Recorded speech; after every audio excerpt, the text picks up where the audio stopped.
जैसे हमारे देश पे कोई आफत जब आती है तो हम प्रधानमंत्री जी से कहते हैं कि पूरा विपक्ष आपके साथ है, लेकिन जो दिल्ली के निवासी हैं, भारतीय जनता पार्टी इतना क्रूर रवैया क्यों अपना रही है? क्योंकि आपकी विधानसभाओं में दिल्ली की जनता ने आपको साफ कर दिया है। तो हरियाणा पानी नहीं दे रहा है, कौन राज्य पानी नहीं दे रहा है? क्या इस मामले में जहां पे लाखों करोड़ों नागरिक दिल्ली के सफर कर रहे हैं, उन्हें साफ पानी नहीं मिल पा रहा है, और आप कह रहे हैं कि आप पीओके ले लेंगे, पानी दे नहीं पा रहे हो? तो चाहे वो हरियाणा का विषय हो, चाहे वो दिल्ली का विषय हो, क्या हमारे देश की जो हुकूमत है अपने नागरिकों के साथ, क्योंकि उसने आपको विधानसभा पे दिल्ली में वोट नहीं किया, तो आप ऐसा विभेद करेंगे?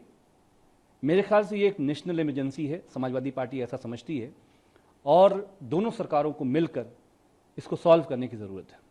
देखिए, हमारे विपक्ष के नेता ये भी तो कह रहे हैं कि जो प्रधानमंत्री यूक्रेन में वॉर रुकवा सकते हैं, फ़लस्तीन में जंग रुकवा सकते हैं इजराइल के द्वारा, वो हमारे देश में नौकरी नहीं दे पा रहे हैं।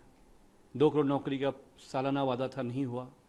अब जो बच्चे 2-2 साल से अपने माँ बाप को छोड़कर, उनके माँ बाप अपनी गाढ़ी कमाई का पैसा अपने बच्चों के मुस्तकबिल पे जो लगा रहे हैं, तो देश भर में वो कोचिंग करने जाते हैं, कहीं हॉस्टल में रहते हैं, कहीं बोर्डिंग में रहते हैं, कहीं खाते हैं, कहीं नहीं खाते हैं, और जब पता चला कि वो मेहनत करके नज़दीक पहुँचे कि वो एग्ज़ाम दे रहे हैं नीट का, तो पर्चा लीक हो गया।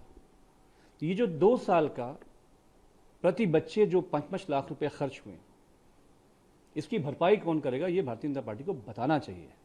जैसे हमारे देश पे कोई आफत जब आती है तो हम प्रधानमंत्री जी से कहते हैं कि पूरा विपक्ष आपके साथ है, लेकिन जो दिल्ली के निवासी हैं, भारतीय जनता पार्टी इतना क्रूर रवैया क्यों अपना रही है?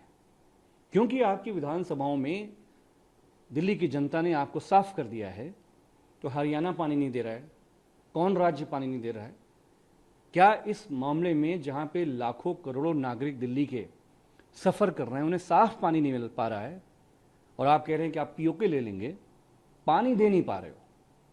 तो चाहे वो हरियाणा का विषय हो, चाहे वो दिल्ली का विषय हो, क्या हमारे देश की जो हुकूमत है अपने नागरिकों के साथ, क्योंकि उसने आपको विधानसभा पे दिल्ली में वोट नहीं किया, तो आप ऐसा विभेद करेंगे? मेरे ख्याल से ये एक नेशनल इमरजेंसी है, समाजवादी पार्टी ऐसा समझती है, और दोनों सरकारों को मिलकर इसको सॉल्व करने की ज़रूरत है। देखिए, हमारे विपक्ष के नेता ये भी तो कह रहे हैं कि जो प्रधानमंत्री यूक्रेन में वॉर रुकवा सकते हैं, फ़लस्तीन में जंग रुकवा सकते हैं इजराइल के द्वारा, वो हमारे देश में नौकरी नहीं दे पा रहे हैं। 2 करोड़ नौकरी का सालाना वादा था, नहीं हुआ।